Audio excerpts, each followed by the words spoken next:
Olá pessoal, tudo em ordem? Eu sou o professor Wallace Magri e estou aqui para bater um papo com vocês no ciclo de encontros da Maratona Passe na OAB com a rede LFG. E eu sou aqui o responsável para falar com vocês sobre filosofia do direito hoje.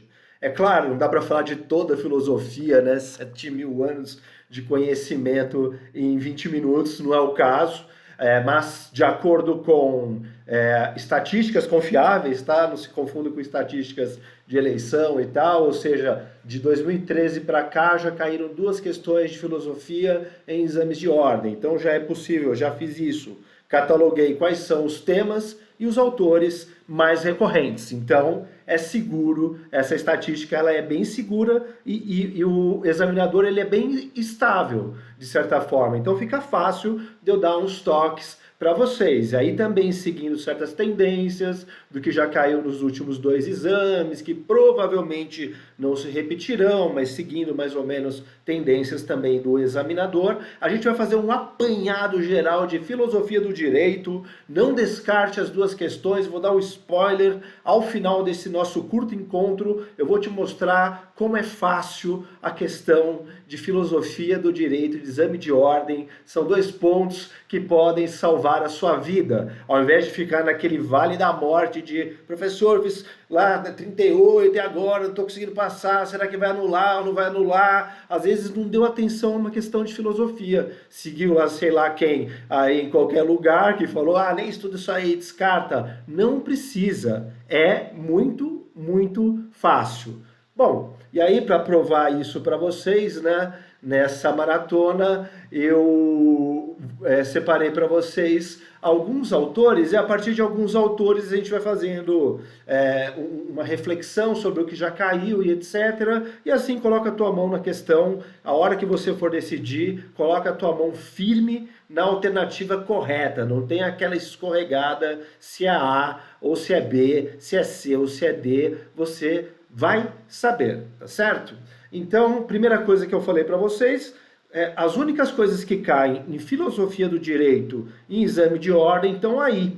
É o que caiu de 2013 até hoje. E eu leciono essa matéria de 2013 até hoje e vejo todos os exames, nunca foge disso. Tá certo? Então, primeira coisa, esquece esse negócio de ter que decorar nome de autor, data, tal. Não precisa fazer nada disso. O pessoal acha que filosofia é história, né? Dados históricos, vida do autor. Eu sei lá a vida desses caras. O que importa são as teorias que eles colocaram que fundamentam, né, o conhecimento da civilização e repercute, obviamente, né, numa ciência social aplicada, como é o caso do direito. Quais são os temas que podem cair em exame de ordem, nesse agora aí no 36? Teoria do ordenamento jurídico, né, o nosso grande Norberto Bobbio, ele marca presença, tanto que marcou presença no exame 35, numa questão que foi dada aqui nessa nossa revisão maratona, e era muito fácil mesmo, sobre conflito aparente de normas,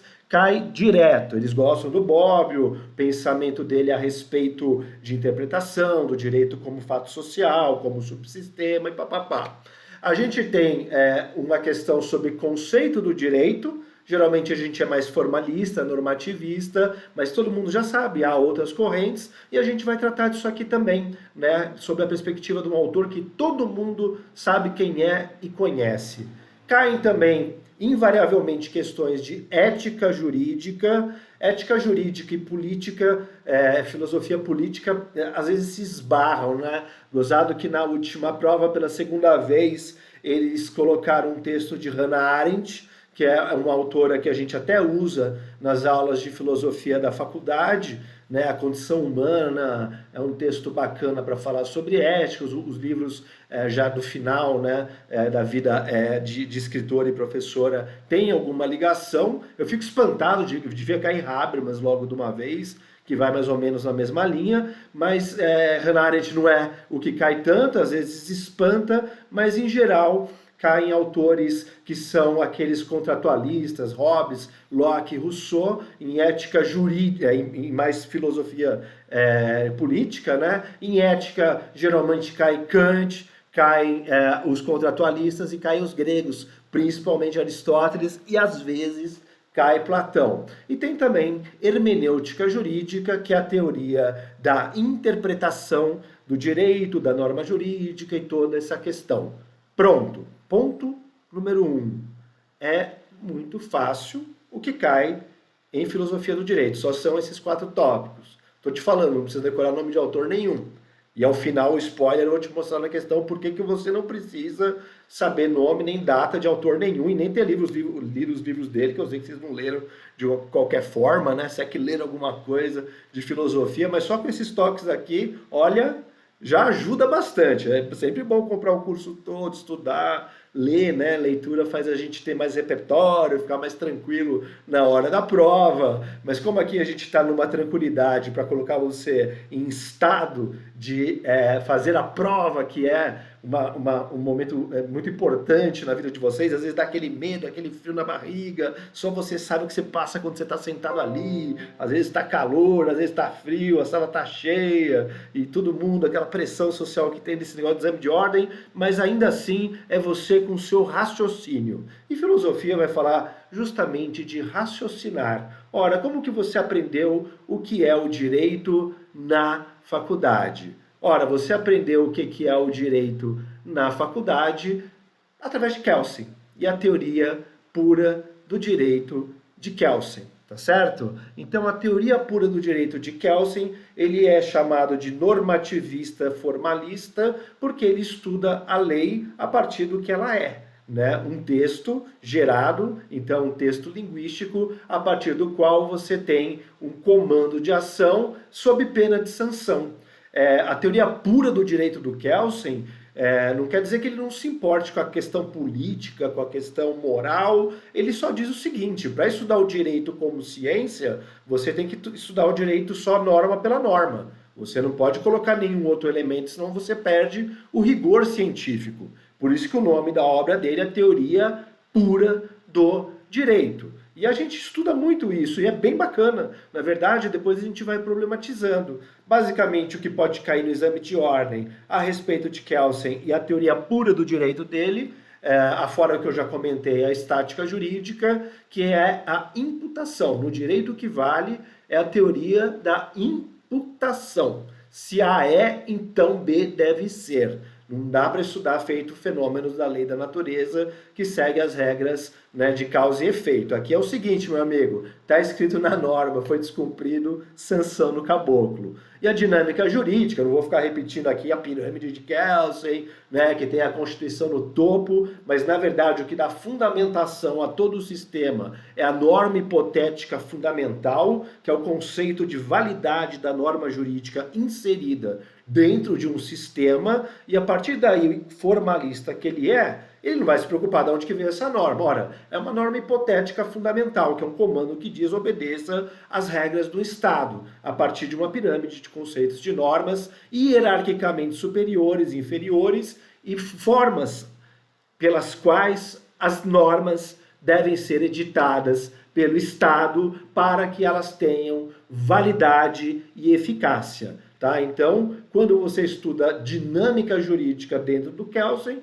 você vai trabalhar a questão da validade da norma jurídica, porque ela encontra validade dentro do sistema. Então, se ela está vigente, ela tem a validade garantida, porque ingressou corretamente, obedecendo às próprias leis do sistema no ordenamento, e presume-se a eficácia da norma. Tá? Que a norma, se ela está em vigência, ela deve ser respeitada. Essa é a questão formalista do direito. Ah, mas é justo, não é justo? Isso é uma outra questão. Para o Kelsen, o que importa é a questão da eficácia. Quando você começa a pensar em efetividade da norma jurídica no plano social, aí você já não pode mais estudar filosofia do direito com Kelsen. Por quê? Porque ele é muito reducionista. Ele reduz a norma pela norma, inventa a norma hipotética fundamental, um sistema de norma, estática jurídica, dinâmica jurídica e pronto, acabou. É muito boa a teoria dele, mas é claro que o direito não pode ser considerado apenas sob o ponto de vista normativista. Aí tem um autor, que é um autor da Common Law, que já faz algum tempo, mas indiretamente ele acaba caindo em todo exame de ordem, que é um autor que dá uma obtemperada no que o Kelsen nos ensina. Vale lembrar que o Bobbio, ele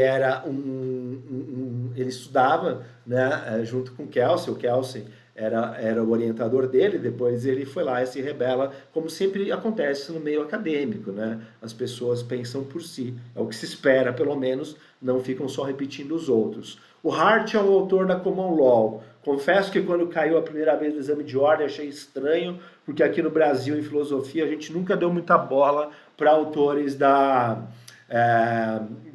ilha, né, da Europa. A gente sempre seguiu a tradição que é a tradição continental. Enfim, mas o Hart é muito legal, ele é da Common Law, mas ele não deixa de ser também um normativista, ou seja, as normas, existe norma na Common Law, né?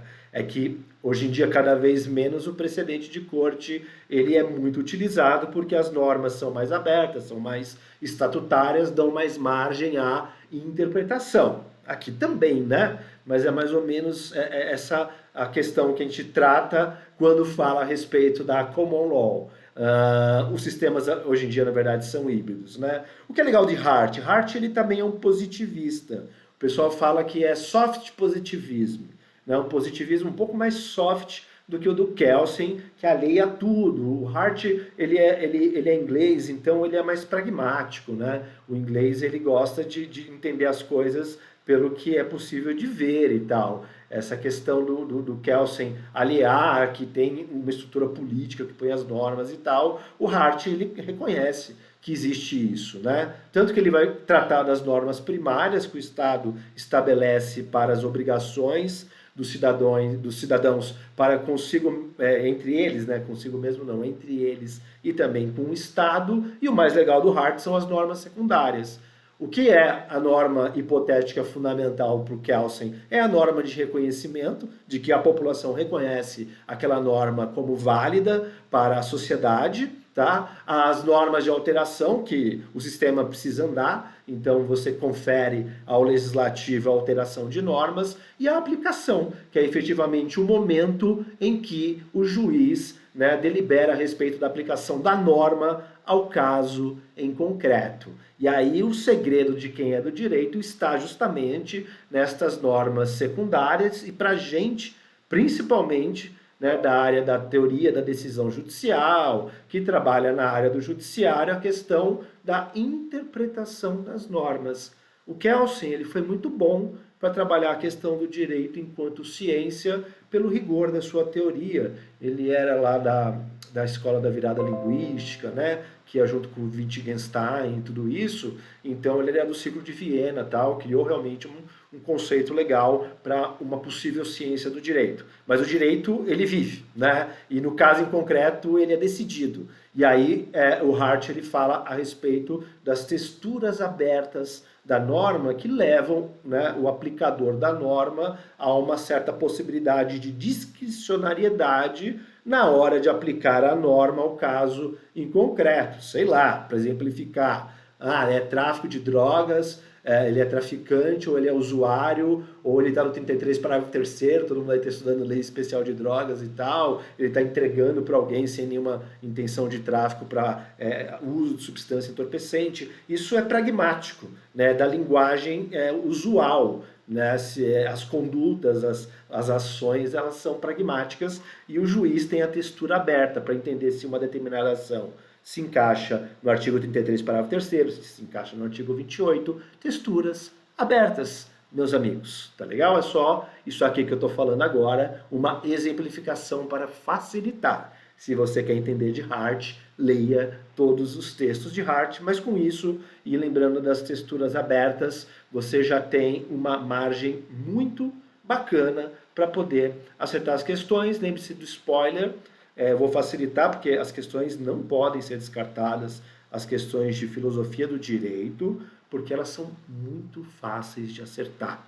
De repente, só nesses 20 minutos conversando comigo, embora não seja aconselhável, mas é melhor ver aqui, né, essa maratona, passar na OAB com a rede LFG, é melhor do que sair por aí se aventurando com alguns amigos, digamos, empolgados, mas que não são reais estudiosos, né? Eu fiz meu mestrado, doutorado nisso tudo. Como eu falei, sou professor de filosofia, já vai para quase 20 anos, estamos em 17 anos ensinando tal. Faço exame de ordem desde 2013, então é uma fonte, né, mais confiável, cuidado aonde você busca a informação. Então, você viu, eu passei da questão do conceito de direito do Kelsen através do formalismo, que dá a ideia da ciência do direito, estática e dinâmica. Aí eu peguei o soft positivismo do Hart e comecei a abrir para uma coisa que na common law é mais trabalhada, que é a questão da discricionariedade do juiz na aplicação da norma. Nem sempre a aplicação da norma é um mero silogismo, como queria Kelsen. Se A é, então B deve ser. Inclusive sobre hermenêutica, sobre interpretação, Kelsen mesmo, ele dá um migué. Fala que a interpretação é um ato cognoscitivo e volitivo. Ou seja, o juiz ele faz a análise do caso, mas no final ele tem a vontade de aplicar, igual eu falei, o 33 para o terceiro, 28, né, no final das contas, acaba tendo essa discricionariedade. Eu acho que o Hart, com as texturas abertas, ele resolve isso muito melhor e cria alguns afetos, desafetos e antagonistas que vão ajudar a gente a seguir aí nesse 3 minutos por autor para a gente chegar lá, tá? Um outro autor que cai bastante a respeito de ética, principalmente de conceito de direito, é Immanuel Kant. Nas últimas provas ele não caiu, na última, como eu falei, caiu Hannah Arendt, caiu uma do ordenamento jurídico do Bob muito fácil. Na anterior tinha caído Hobbes e Locke, que são dois contratualistas. Nessa pegada da modernidade, lembrando a todos vocês que quando a gente fala modernidade em termos acadêmicos e filosóficos, quer dizer de um período, né, em que você sai do conceito da medievalidade, que Deus é a explicação de tudo, e apoia-se mais na consciência de que a razão humana da onde deriva o direito natural, e as ciências explicam as questões, né, os métodos são através das ciências, e não da metafísica ou de uma teologia, de uma ontologia que foge àquilo que é do mundo do ser. Tá certo? E a questão do ser é muito importante para Immanuel Kant. Pena que eu não tenho 1h30 para falar com vocês a respeito do autor, que tem obras, né, seminais a respeito da modernidade, que coloca, portanto, a razão humana, né, e o homem como sujeito do conhecimento, ao redor do qual os objetos de conhecimento ou cognoscíveis são colocados, dentre eles os fenômenos sociais. Tá? Kant ele pega a questão da moral através da noção de imperativo categórico. Eu dei uma comida num C aí, desculpa, acontece, que fala a respeito da conduta moral. E aqui a gente já tem que dar uma pegadinha da diferença entre o que é uma conduta moral, o imperativo categórico desejado por Kant, das pessoas agirem de acordo com o bem, porque isso é um dever, né? Age de forma tal, de modo que queiras que a norma da tua ação se torne uma norma universal, é ao dever ser pelo dever de Kant, não porque você quer tirar proveito ou uma utilidade daquilo. Inclusive, o grande antagonista de Kant no exame de ordem, que cai bastante, é a escola utilitarista de Bentham e Stuart Mill. Stuart Mill e Bentham, eles são totalmente contrários a esse tipo de pensamento. Eles seguem a teoria da utilidade, utilitarismo. Tá? É uma outra pegada, então não vai nessa onda do Kant, que é metafísica, do imperativo categórico. A teoria que eu falei para vocês, utilitarista, é em inglês é pragmático, né? Então o utilitarismo diz que tudo aquilo que dá mais prazer e menos dor é o que deve ser aplicado, tanto no plano político como individual. Kant não, Kant é mais chicote nas costas, se punindo pela conduta moral que deve ser escorreita. E o que é o direito por Kant? O Kant chega uma hora que no livro dele, Metafísica dos Costumes, chega numa questão, né? Porque a liberdade, ela não dá para ser um juízo a priori não, a posteriori, né? Um juízo sintético a posteriori, como que vai ser? Então o direito ele se torna um mecanismo para que as liberdades das pessoas possam ser exercidas em comum e ao mesmo tempo, tá? Basicamente é isso. foi através de Kant que a gente acabou aprendendo na faculdade a fazer aí essa distinção entre a diferença entre uma norma moral e uma norma jurídica. Ambas são da ética, né, do dever ser, só que a ética jurídica ela exige uma heteronomia, ou seja, que extrapole o próprio sujeito e que caia na esfera de liberdade intersubjetiva de outro sujeito. E ao contrário da norma moral, que se você não fizer, tiver só no teu pensamento, não haverá consequências, quando você descumpre a norma jurídica, o Estado, né, coercitivamente, ele te pune. Vou dar uma estouradinha no tempo, gente, mas é pro bem, tá? Vou dar uma estouradinha para falar também de Aristóteles, que faz tempo que não cai. Aí o papo aqui é grego, né? Grécia não tem nada a ver com essa coisa da modernidade, eles tinham aquele papo da polis, então esquece, ela é antes de Cristo, toda aquela tradição helênica do direito cosmológico, toda aquela questão também da conduta moral, né, de Sócrates, que aí decorre em Platão e Aristóteles, que foi quem eu decidi abrir aqui, porque faz tempo que não cai. Lembre-se que Aristóteles vai falar que a virtude é um justo meio entre dois vícios, um por falta, outro por excesso, e a virtude é o justo meio. O direito é a mesotes, é o justo meio entre duas injustiças, tá? Lembre-se do conceito de justo distributivo de Aristóteles e justo corretivo. O justo distributivo é aquele que é feito entre o Estado e os seus súditos numa relação geométrica de meritocracia, tá? Quem tem mais, quem tem menos, quem merece mais, quem merece menos, dar a cada um o que é seu. O justo corretivo é o justo dos indivíduos, né? É o justo particular. O justo corretivo tira de quem ficou com mais para devolver para quem ficou com menos em pessoas, indivíduos da polis, em situação de igualdade. Lembre-se que Aristóteles fala em equidade, mas equidade no sistema jurídico do século XXI só é aplicável quando há previsão legal expressa para isso. E para terminar, eu vou mostrar para vocês por que vocês não podem, ainda mais depois dessas dicas valiosas, deixarem uma questão de filosofia do direito para trás. Você tem mais ou menos 3 minutos para responder cada questão lá na OAB, é verdade? É isso aí. Olha o tamanho da questão de filosofia para você largar. Não estou falando de matéria, de disputa de matéria, né? Isso é bobagem, mas às vezes você tem uma questão de CPC, de Direito Processual Civil, que tem 20 linhas. Aqui a questão de filosofia ela já é assentada. Falei para você, não precisa saber de data ou nome de autor. Ele dá o trecho do livro do Hobbes, aí o examinador faz um comentário para te ajudar ainda a raciocinar o que está dito no trecho de Leviatã, que é essa obra do Hobbes.